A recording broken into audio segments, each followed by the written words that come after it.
Well, for Chapter 7, let's talk a little bit about property. And property was an issue or something that was extremely necessary to understand as a banker, primarily because we used property, right, for collateral typically, and not just that, there was understandings, or we had to have understandings about whose property belonged to what, and whether or not something was attached, and just concepts like that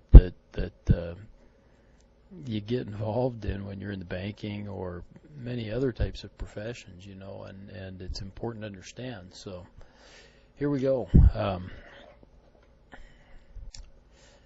Property. There's examples of property. In this case, both real property, which is the land and anything attached, the building back there, this one too, but then personal property, the wagons.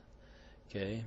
In this case, it's maybe being an attempt at being a little bit humorous, an outhouse. Is that real or personal property? And probably be deemed real property because, again, it's the real estate, the ground, and things that are permanently attached. And I think in most cases that type of an outhouse would probably be considered permanently attached. You got the other ones that they roll around on wheels and they would not be permanently attached. That's just real property, again, with an interesting sign on it. Personal property, beer, wine, some of the best things in life. There's more personal property.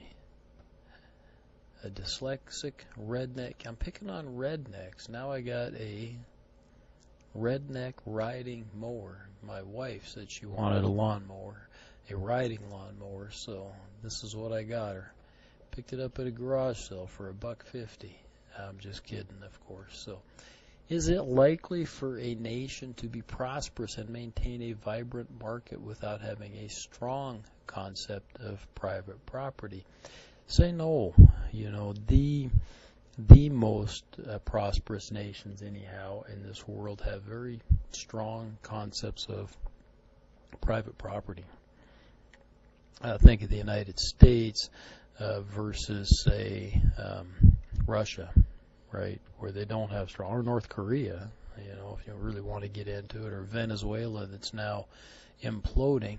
They do not have strong concepts of private property. Every nation has private property to a certain extent, and we'll talk about that. But some nations it's a lot stronger than others. So, the legal concept of property, it's extremely okay. Again, I maybe emphasize this chapter a lot because in my banking career, property was a huge issue that we dealt with. So property means ownership, right? Private exclusive rights and resources. And let's, again, some of the photos that I showed you earlier on, right? Let's not confuse. Property is not always just real estate. In fact, that's most property is personal property, which are other things, right, that you can hold and own and have, your car, things that are movable, things that you buy on an everyday basis, perhaps, are properties. And property means the legal right to exclude, right, or keep others from interfering. It's not absolute, but definitely it is true that we do have that to a certain extent anyhow. Okay. So how do we order? How do we talk about property and how it relates to our economy and how it relates to rights that we have? Again, we're a nation of laws, and so our property rights are pretty well established in the Constitution, but that's not so true of many other places. Sorry about the phone ringing. Okay, so property system, right? State comes into being to address a problem of, we call it a problem of, because there's always limited resources, right? If there were unlimited resources, then we'd all be happy and carefree and life would be good, right? But there's always limited resources. There's a limited amount of land. There's a limited number of iPhones, right? And even if you could make all the iPhones that everybody wanted, they wouldn't be able to afford them, right? Because there's a limit to the amount of money that goes around, the amount of wealth that we have. So we talk about state versus private property and how that's set up. We have a lot of arguments about that. Montana has a lot of state, or in our case, federal property, but also state-owned property. We've got a lot of publicly owned property in the state of Montana, right? And then a certain amount of private property, of course. Central, absolutely central, right, to societal prosperity. We need to have property. I've heard arguments that sometimes say that some of our tribal reservations struggle because they don't necessarily have the same types of property. Their property is often held in trust.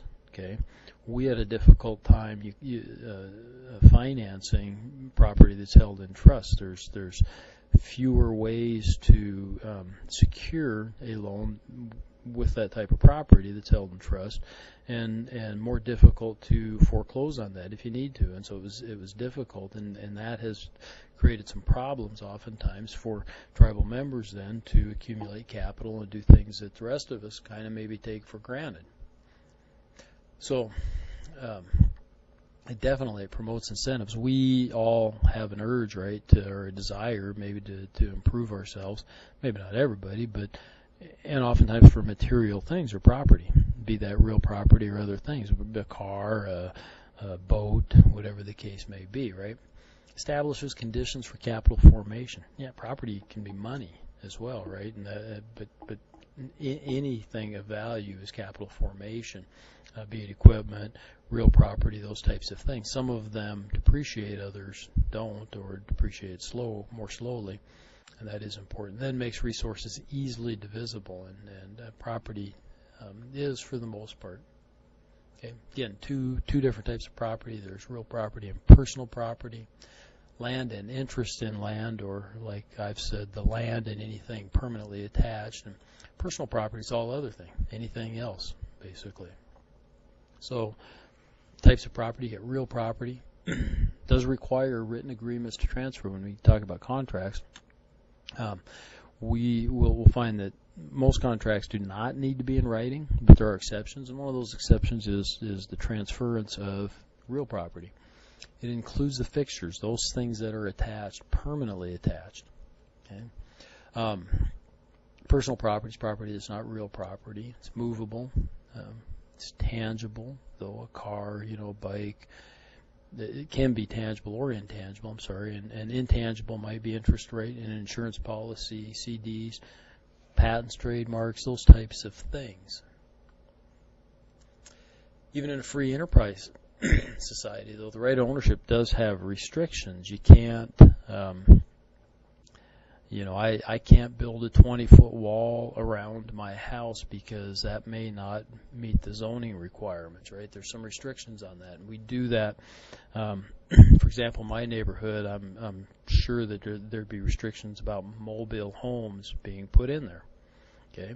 And that's perfectly okay because property owners have, when the development maybe was created, it might even been the developer that set up this restrictive covenant or zoning that said, hey, we want properties to have a certain look to them, and because we think that that's valuable, okay, and it is a type of value, and so there can be restrictions then on what you can or can't do. I can't have a bar. Right, the zoning wouldn't allow a bar in my house, okay, and it wouldn't allow maybe some other small businesses to exist where I am. My zone for residential, okay, so it's for a house. Property can be, and I say common, and this is kind of my definition. I don't know if this is. I've looked up other definitions, and some of them are more confusing than not. But I say like streams in Montana, and why do I say that? Because the state has said that streams, the water below the high water mark that's in streams is the property of everyone. And some people might call that a public property, but I call it a common property because it really passes through people's land, individuals' land, but we all have access to it. And so, again, that's kind of my definition. Open source software I put on there, like perhaps Linux. Open source, different types of software that you can get on and use is kind of common.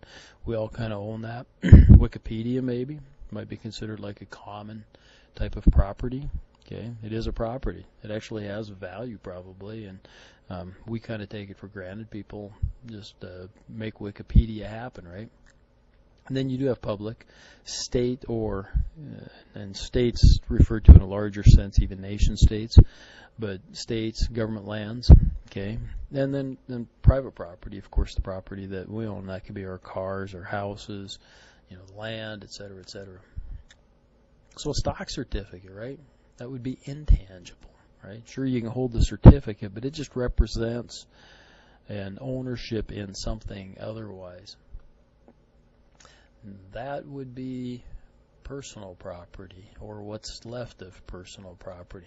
Let's get a kick. These guys look so calm. They're just sitting up there, standing up there. They have their arms crossed, and this old boy's hanging there. Man, you'd think they'd be a little more nervous, but oh well.